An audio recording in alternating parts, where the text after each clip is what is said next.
Ready to sing? No. All right. Oh, yeah, dance. Hello, Dr. Maya Ziegler of Monarch Family Chiropractic. Welcome to tonight's workshop on mindfulness and meditation. And we are going to do things a little bit differently. I have handouts for those of you who are in the office today. And frankly, I think we all have heard the benefits to meditation, and we all should be doing more meditation, right, in our daily lives. And first, I'll just start with benefits. So, reduces stress, lowers risk of depression, reduces chronic pain, lowers risk of obesity, lowers risk of binge eating or overeating, emotional eating. It helps improve sleep quality, improves recovery from chronic illness like cancer, cultivates a sense of peace, eliminates fatigue, slows the aging process, and supports healing. That sounds nice. All meditation forms and practices are common in developing better concentration, clarity of mind, emotional positivity and stability, and a calm associated with seeing things the way they actually are.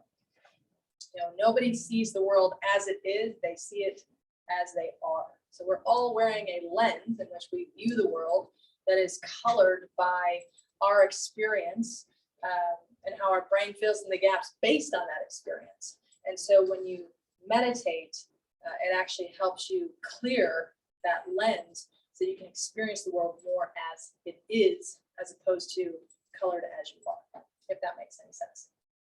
And so where I like to start, and before we go there, I just want to honor you who are here with us today, whether in the office or on Zoom. There's many, many things you could be doing, and you're choosing to be with us Tuesday night for 30 minutes to talk about and be in conversation on something that could really support your healing journey and where you are and help hold you accountable to doing the most right thing. We all have a choice here. We can choose to listen in or tune completely out. But I hope that if there's one thing you take from tonight, it will help make and support your better choices moving forward. So thank you for being here. I want to first start with the lens of mindfulness and meditation. And I think mindfulness meditation, to me, it means bringing intention and clarity to the moment.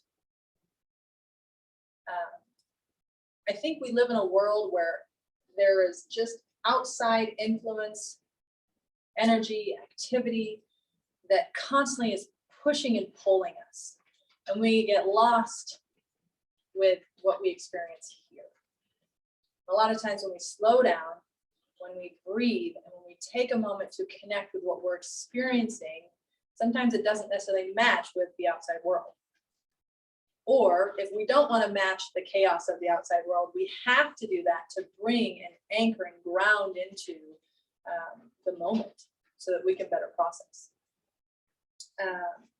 And so with the lens of mindfulness and meditation, slowing down and grounding, we were at a seminar this weekend, and one of our coaches started the conversation around focus drives feeling.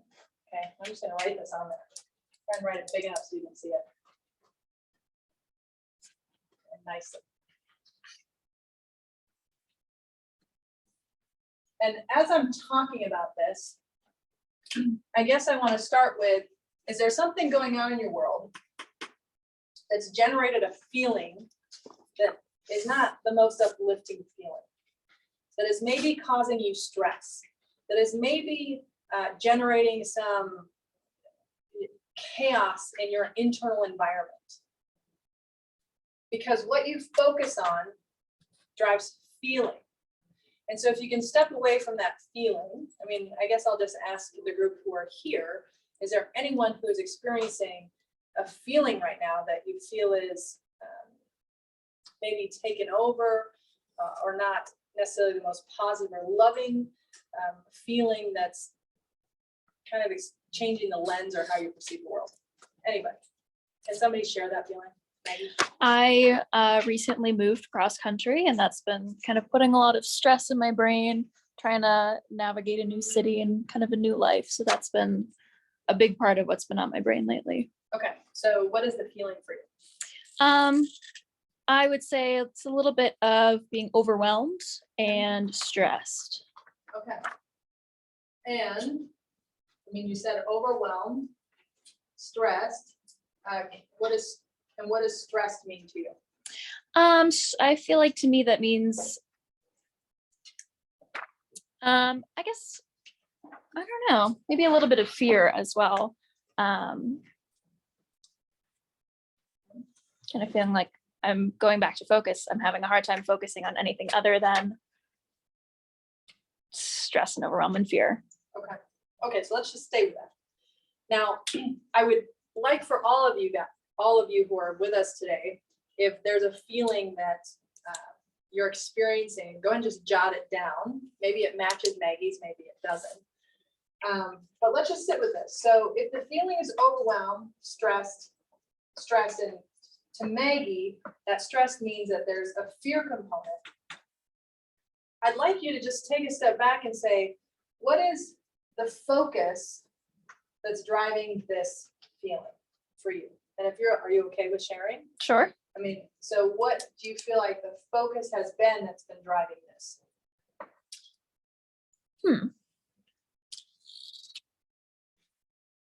I think to me, the focus has been,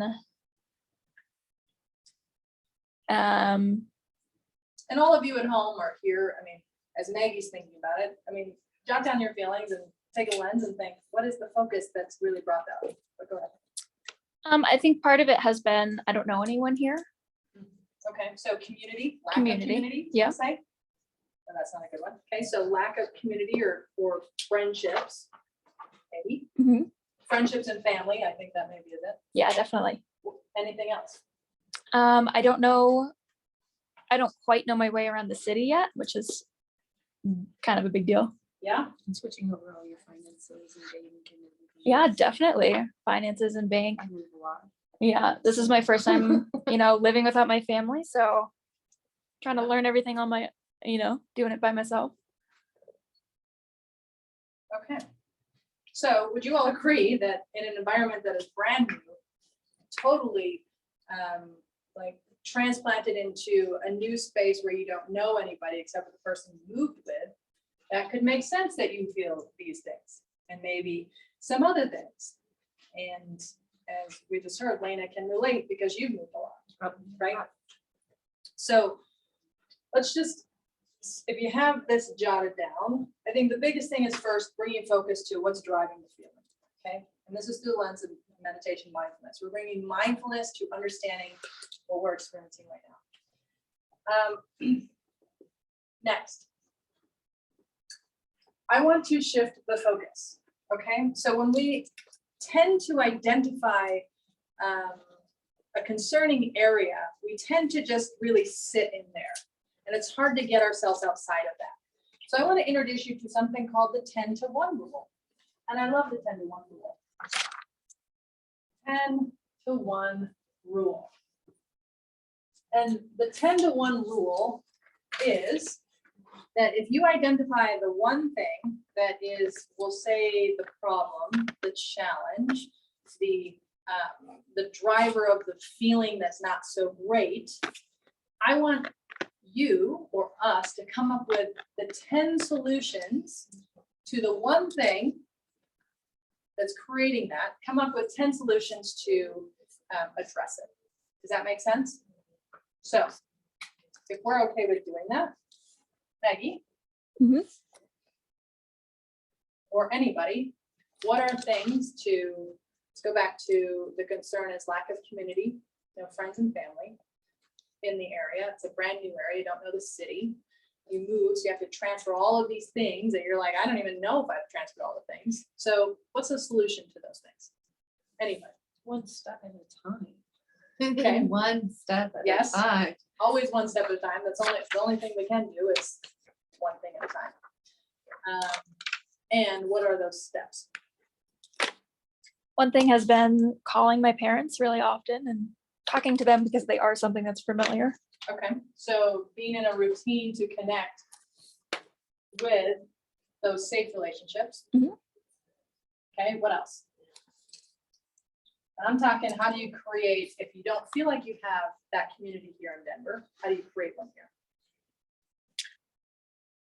Just, yeah, social networking, talking to people, putting myself in situations where I can be social. Okay, what does that mean?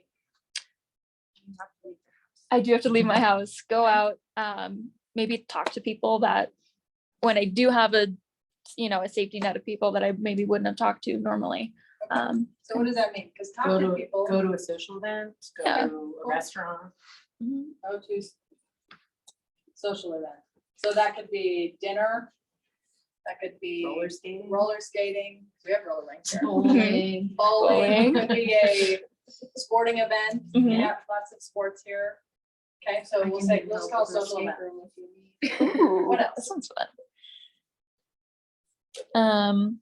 Join a group. What kind of group? Um, I'm like There's on, groups that get together on bicycles around the city. Ooh, I really want to join a pottery club. That's one of my Go. one of my Pottery to-dos. okay, love that. So identifying hobbies that you love and seeking out groups that do that. Mhm. Okay, join a group. Yeah. Okay, what else?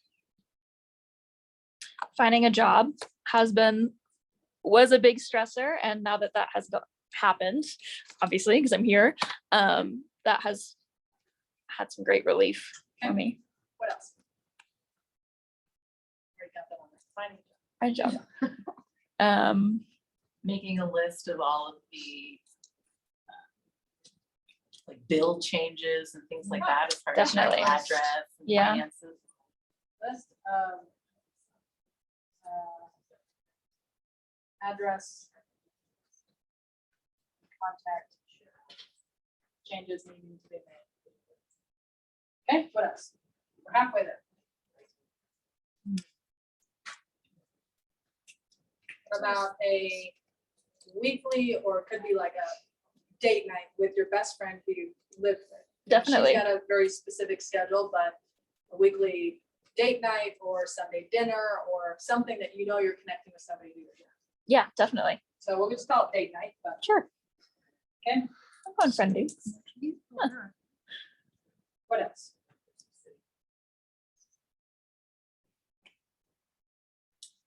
Maybe research through like your social media if you do have a friend out here you didn't know about. Yeah, definitely. Okay. Okay. All right, 3 more. I would say exploring the city and the area, because there's a lot out here that I couldn't do at home, which I think is really cool. Okay, so adventuring Mm. and exploring Denver. And how do you anticipate doing it? To me, that means, doing things outside and going on hikes and seeing, the mountains and everything. That's really cool.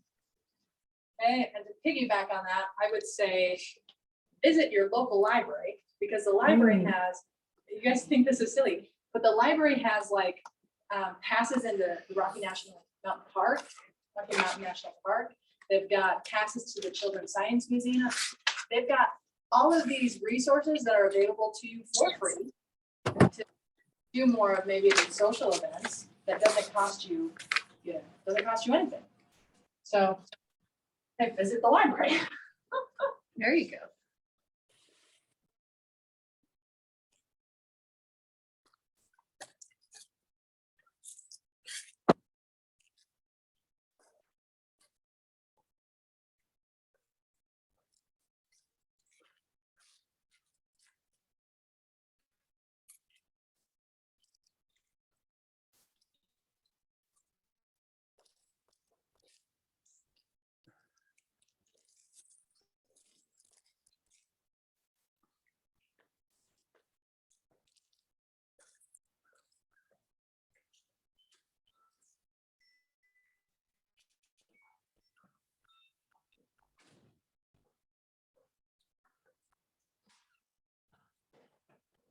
Becky, how are you doing? Sure.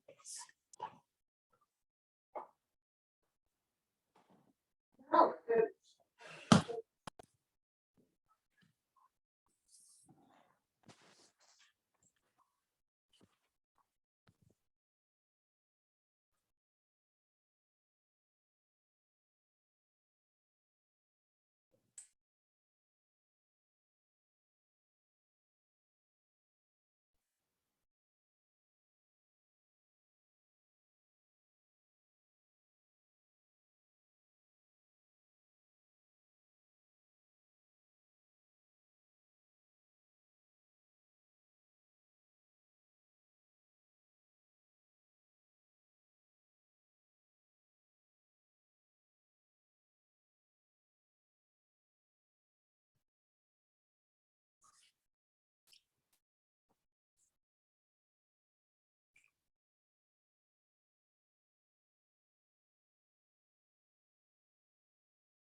She wears yellows.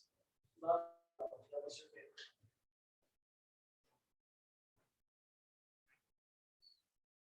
Sue is Mike's wife. And Sue's very tall, she's got brown hair.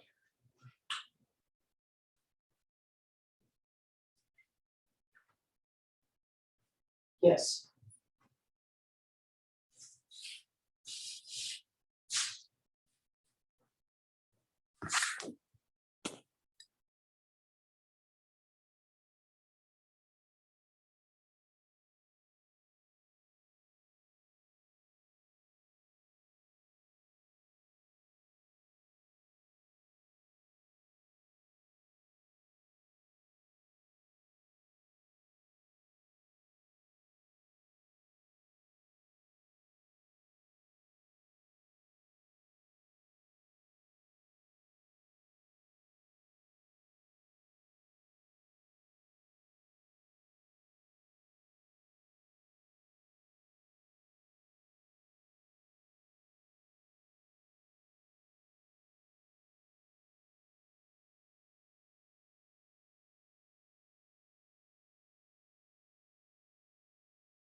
also helps us connect here. We can better see here. Which is also cool because that's happening when you get adjusted as well.